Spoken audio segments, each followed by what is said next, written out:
Hello नमस्कार, स्वागत है आप सभी का विद्यार्जन साइंस एकेडमी के यूट्यूब चैनल पर। एक बार फिर से हम आपके लिए एक नया वीडियो लेके आए हैं और इस वीडियो में हम आपको बताएंगे कि सीईटी एग्ज़ाम के बाद महाराष्ट्र सीईटी एग्ज़ाम के बाद अगर आप मान लीजिए इंजीनियरिंग कॉलेज, एग्रीकल्चर कॉलेज और फार्मेसी कॉलेज में एडमिशन लेना चाहते हैं तो आपके पास कौन कौन से इंपॉर्टेंट डॉक्यूमेंट्स आपके पास होने चाहिए। तो बिल्कुल इस वीडियो के एंड तक बने रहिए। मैं आपको फुल एक लिस्ट बताने वाला हूं जिसमें आपके पास सारे डॉक्यूमेंट्स वो होने चाहिए अगर आप मान लीजिए इंजीनियरिंग, फार्मेसी या एग्रीकल्चर कॉलेज में एडमिशन लेना चाहते हैं। तो आज का जो ये वीडियो डेडिकेट होगा वो इंजीनियरिंग कॉलेज में एडमिशन के लिए होगा। अगर आपने मान लीजिए सीईटी क्लियर कर लिया और आपका अच्छा स्कोर आया है तो उसके बाद अगर आप मान लीजिए इंजीनियरिंग कॉलेज में एडमिशन लेना चाहते हैं तो आपके पास ऐसे कौन कौन से डॉक्यूमेंट्स हैं जो आपके पास होने ही चाहिए।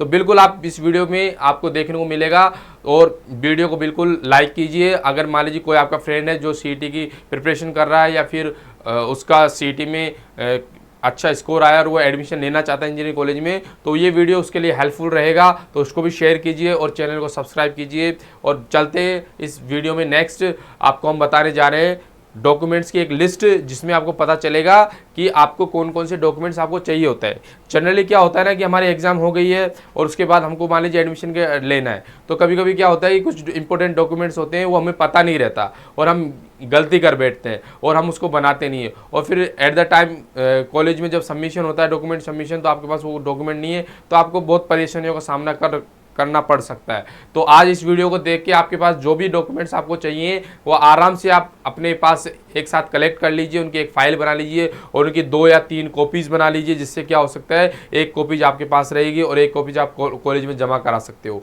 ठीक है ना। उससे आपको एक आइडिया रहेगा और आपको एक कॉन्फिडेंस रहेगा कि मेरे पास सारे डॉक्यूमेंट्स कंप्लीट है। अगर मान लीजिए मैं जो लिस्ट बता रहा हूँ अगर उसमें मान लीजिए जो डॉक्यूमेंट्स आपके पास नहीं है तो आप प्लीज़ जाइए और अपने ताल्लुक में, अपने पंचायत समिति में या फिर नगर पालिका में जहाँ कहीं भी आप हैं तो आप अपने डॉक्यूमेंट्स को कंप्लीट करा सकते हैं। तो चलते हैं और इस लिस्ट में देखते हैं कि कौन कौन से ऐसे डॉक्यूमेंट्स हैं जो चाहिए होते हैं अपने इंजीनियरिंग कॉलेज के एडमिशन के लिए। नेक्स्ट जो वीडियो होगा हमारा वो होगा फार्मेसी और एग्रीकल्चर कॉलेज में अगर आप एडमिशन लेना चाहते हो तो उसके लिए कौन कौन से डॉक्यूमेंट्स चाहिए। तो इस लिस्ट में हमारे पास सबसे पहले जो आता है वो आता है डोमिसाइल, ठीक है ना।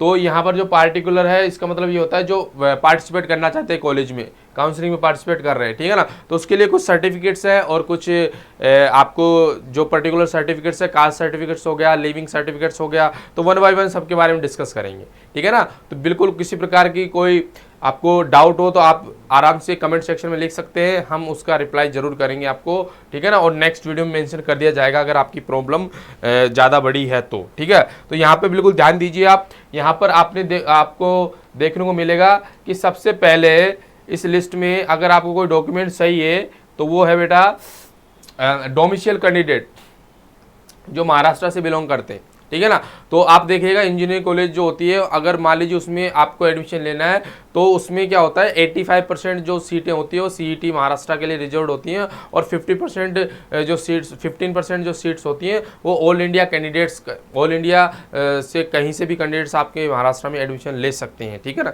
तो आप इस चीज़ को ध्यान रखिए। अगर मान लीजिए आप महाराष्ट्र से बिलोंग करते हैं तो आपके पास कौन कौन सा सर्टिफिकेट होना चाहिए। एक तो डोमिसाइल सर्टिफिकेट्स होना आपके पास ज़रूरी है, ठीक है ना।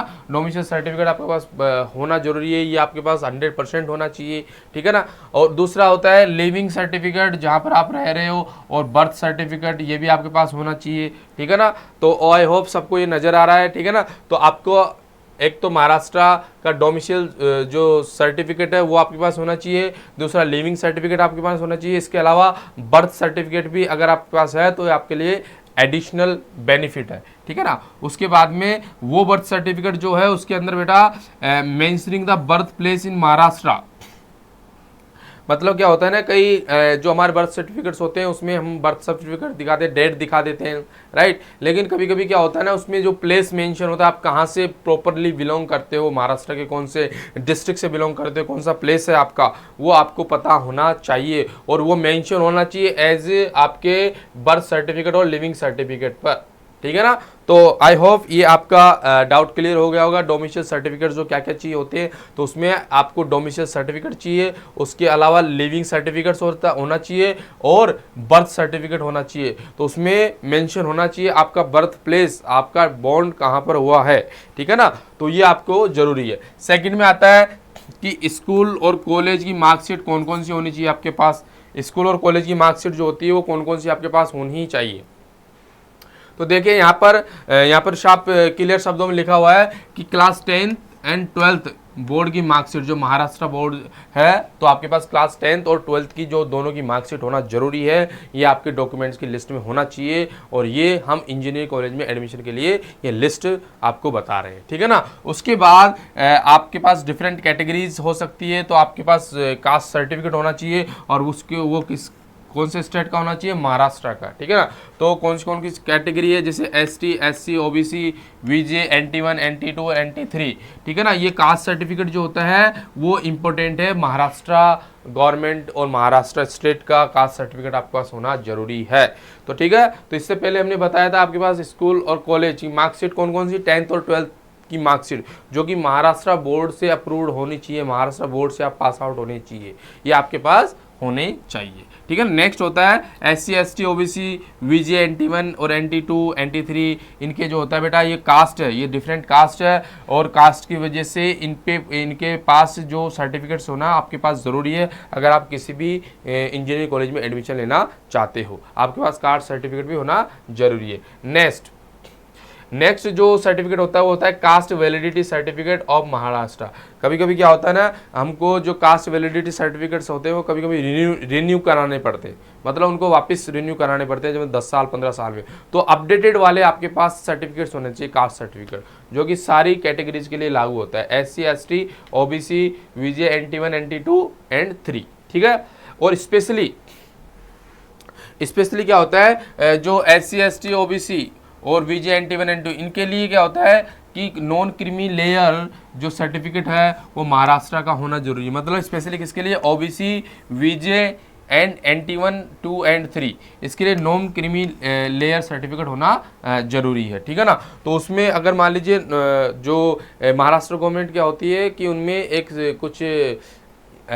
एक क्राइटेरिया फिक्स होता है कि आपकी एनुअल इनकम कितनी है, तो एनुअल इनकम के बारे में आपको उसमें मेंशन होना चाहिए। तो for OBC candidates specially non creamy layer certificates आपके पास होना चाहिए। ओके, नेक्स्ट बात करते हैं बेटा महाराष्ट्र CET एग्जाम का 2024 या फिर कोई सा भी ईयर हो सकता है, उसका स्कोर प्रूफ क्या है, आपने क्या स्कोर किया है। तो ये वही है जहाँ पर आपने मान लीजिए लॉगिन किया था, फॉर्म में अप्लाई किया था, तो वहाँ पर ही आपका क्या होगा, स्कोर कार्ड शो होगा। आप किसी भी ई-मित्रा या फिर किसी भी मोबाइल पे PDF निकाल के आप आराम से इसको प्राप्त कर सकते हो और उसको अपने पास प्रिंट निकलवा के रख सकते हो। वही आपका क्या होगा, स्कोर कार्ड होगा कि आपका जो CET का रिजल्ट आएगा उसके अंदर ही आपको 2024 का स्कोर कार्ड मिल जाएगा। वह भी आपके पास होना चाहिए, कब, जब आप इंजीनियरिंग में एडमिशन लेना चाहते हो, ठीक है। और नेक्स्ट होना चाहिए आपके पास लिविंग सर्टिफिकेट, ठीक है ना। लिविंग सर्टिफिकेट, कहाँ आप रह रहे हो, कहाँ पे आपका मतलब, ठीक है ना, लिविंग सर्टिफिकेट कहाँ का है, तो ये चीज़ें आपको होना चाहिए। तो इसका मतलब लिविंग सर्टिफिकेट फॉर क्लास 12 और लास्ट एकेडमिक ईयर, ठीक है ना। तो मतलब क्लास 12 आपने कहाँ से किया है और लास्ट एकेडमिक ईयर जितना भी डिटेल्स है वो आपके पास लिविंग सर्टिफिकेट के रूप में होना चाहिए। उसके बाद बेटा जो नेक्स्ट आता है वो आता है TWFS, ठीक है ना। ये जो कैटेगरी होती है तो इसका TWFS जो स्पेशल कैटेगरी होती है, इसके लिए आपके पास इनकम प्रूफ होना चाहिए, वो भी आपकी ताल्लुक से, आपके तहसील से, वहाँ के तहसीलदार से इनकम प्रूफ होना चाहिए और ये होना चाहिए लेस देन 8 लाख से कम इनकम का एक आपके पास इनकम सर्टिफिकेट होना चाहिए आपकी तहसील से। किसकी कैटेगरी के लिए, TFWS, ठीक है। अगर मान लीजिए आपने EWS सर्टिफिकेट आप EWS कैटेगरी में आते हो, ठीक है ना, आप EWS economical weaker section category में आते हो, तो आपके पास EWS सर्टिफिकेट होना चाहिए जो कि अप्रूव्ड होना चाहिए गवर्नमेंट ऑफ महाराष्ट्र, ठीक है ना। EWS certificate government of Maharashtra, ठीक है। तो ये आपके पास सर्टिफिकेट होना जरूरी है। उसके बाद for droppers, and gap students, जो ड्रॉपर हैं और गैप स्टूडेंट्स हैं उसके पास गैप सर्टिफिकेट्स और एफिडेविट ऑफ एकेडमिक गैप, ठीक है ना। तो आपके पास वो भी प्रूफ होना चाहिए। ड्रॉपर्स और गैप स्टूडेंट्स के पास वो प्रूफ भी होना चाहिए कि आपने ड्रॉप लिया है या फिर आप गैप स्टूडेंट्स हो, तो ये एक सर्टिफिकेट आपको आपके पास होना चाहिए। उसके अलावा कुछ होते हैं रिलीजियस एंड लिंग्विस्टिक माइनॉरिटी, ठीक है ना। तो आपके पास ये वाला जो रिलीजियस मतलब आप किस रिलीजन से हो, हिंदू मुस्लिम या क्रिश्चियन सिख, जो भी क्रिश्चियन, तो आपके पास ये वाला सर्टिफिकेट भी होना चाहिए। और मेंशन लिविंग सर्टिफिकेट, कहाँ रह रहे हो आप, ठीक है। और प्रोफोर्मा ओ note mention in the LC with the supporting documents, ठीक है ना। तो आपको रिलीजियस एंड लिंग्विस्टिक माइनॉरिटी मतलब आपका धर्म कौन सा है, और उसके अलावा आप जो अदर स्टेट से बिलोंग करते हो कि नहीं करते हो, ठीक है ना, और यहाँ पे रह रहे हो, तो उसका भी आपके पास एक प्रूफ होना चाहिए, ठीक है ना। और लिविंग सर्टिफिकेट में तो ये आपके पास ये जो डॉक्यूमेंट्स है ये सारे के सारे जो आपको मैंने लिस्ट बनाई है, तो सबसे पहले डोमिसाइल कैंडिडेट हो गया, उसके बाद आपके पास डोमिसाइल सर्टिफिकेट, ठीक है ना। उसके बाद आपके पास जो डॉक्यूमेंट्स होते हैं वो कौन कौन से हैं, तो देखिए यहाँ पर क्लास 10th और 12th की बोर्ड की मार्कशीट होनी चाहिए। उसके बाद में कास्ट सर्टिफिकेट होना चाहिए जो महाराष्ट्र का होना चाहिए। उसके बाद कास्ट वैलिडिटी सर्टिफिकेट होना चाहिए जो कि महाराष्ट्र का होना चाहिए। उसके बाद नॉन क्रीमी लेयर जो ओबीसी कैंडिडेट्स हैं उनके लिए non creamy layer certificate of Maharashtra होना चाहिए। उसके अलावा स्कोर कार्ड जो सीईटी का स्कोर कार्ड है वो आप रख लीजिएगा, ठीक है ना। और नेक्स्ट जो होता है क्लास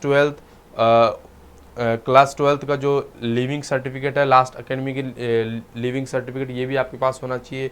उसके अलावा EWS और इनकम सर्टिफिकेट्स होना चाहिए आपकी ताल्लुक से, ठीक है ना। जो TFWS वाले हैं मैंने आपको मेंशन कर दिया है ऑलरेडी, और आप इसको वापस भी देख सकते हो। EWS कैटेगरी से आते हो तो आपको EWS सर्टिफिकेट होना चाहिए, तो ठीक है। तो मैं आशा करता हूँ कि आपको बिल्कुल सारे डॉक्यूमेंट्स समझ में आ चुके होंगे, और ये आपके पास नहीं है तो प्लीज़ जल्द से जल्द इन डॉक्यूमेंट्स को बनवा के अपने पास रख लीजिए, और सबकी 2-2 कॉपीज़ तैयार कर लीजिए, फ़ोटो कॉपीज़ बना के एक 2-2 सेट तैयार कर लीजिए, जिससे क्या होता है आपको आसानी रहेगी, एक कॉपी आपके पास रहेगी, एक कॉपी आप कॉलेज में छपा करा सकते हो, ठीक है ना।